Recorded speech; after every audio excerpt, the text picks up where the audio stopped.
بسم اللہ الرحمن الرحیم۔ ببلو وائس کے معزز سامعین اکرام، السلام علیکم۔ ہم لے کر آتے ہیں آپ کے لیے ڈیلی ہنسی اور کیکوں سے بھرپور قصے کہانیاں۔ شروع کرتے ہیں آج کا قصہ، لیکن اس سے پہلے تمام دوستوں سے مؤدبانہ گزارش ہے، اگر آپ نے ہمارا چینل ابھی تک سبسکرائب نہیں کیا تو ہمارے چینل کو سبسکرائب کر کے ساتھ موجود گھنٹی کے بٹن کو دبا دیں، اس طرح ہماری نیو ویڈیو کی اپڈیٹ آپ کو ملتی رہے گی۔ جماعت عشاء کی نماز میں چوتھی رکعت کے قیام میں کھڑا تھا۔ پوری مسجد میں خاموشی تھی جب اچانک میرے ساتھ کھڑے لڑکے کا موبائل بجنے لگا۔ اس نے جلدی سے اپنی پینٹ کی پاکٹ کے باہر سے ہی موبائل کا کوئی بٹن دبایا تو آواز بند ہو گئی۔ جب ہم تشہد میں بیٹھے تو اس لڑکے کو احساس ہوا کہ موبائل سے کسی کی ہلکی ہلکی آواز آ رہی تھی۔ شاید کال کٹی نہیں تھی بلکہ ریسیو والا بٹن دب گیا تھا۔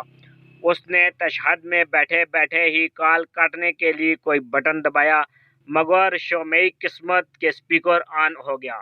مسجد میں مکمل خاموشی تھی، اس لیے پوری مسجد میں موبائل کے اسپیکر سے آنے والی آواز گونجنے لگی۔ ہیلو جان، ابھی تک ناراض ہو؟ آپ بولتے کیوں نہیں؟ جان پلیز ایک بار بات کر لو نا، پکا اب لڑائی نہیں کروں گی۔ سچ میں میرا اپنے کزن سے کوئی تعلق نہیں، وہ تو دوپٹہ پیکو کروانے اس کے ساتھ گئی تھی تو گول گپے کھا لیے جہاں آپ نے دیکھا۔ جان پلیز۔ لڑکا بیچارہ لگا رہا کہ کسی طرح کال کٹ جائے، لیکن اس دن اس کی قسمت کا ستارہ ہی گردش میں تھا۔ نہ کال کٹی اور نہ ہی اسپیکر آف ہوا، اور وہ بندی اپنے جانو مانو شانو دنیا پودینہ کو منانے میں لگی رہی۔ مولوی صاحب نے جلدی سے سلام پھیرا اور اس لڑکے نے او دیکھا نہ تاؤ سیدھے باہر کی طرف دوڑ لگا دی۔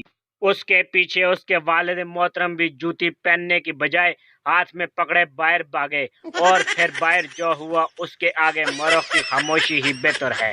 نتیجہ، مسجد میں موبائل آف رکھیں۔ امید کرتا ہوں آپ کو آج کی سٹوری پسند آئی ہوگی۔ ایسے معلوماتی مزیدار قصے کہانیاں حاصل کرنے کے لیے ہمارے چینل کو سبسکرائب کر دیں۔ Thanks for watching. اللہ حافظ۔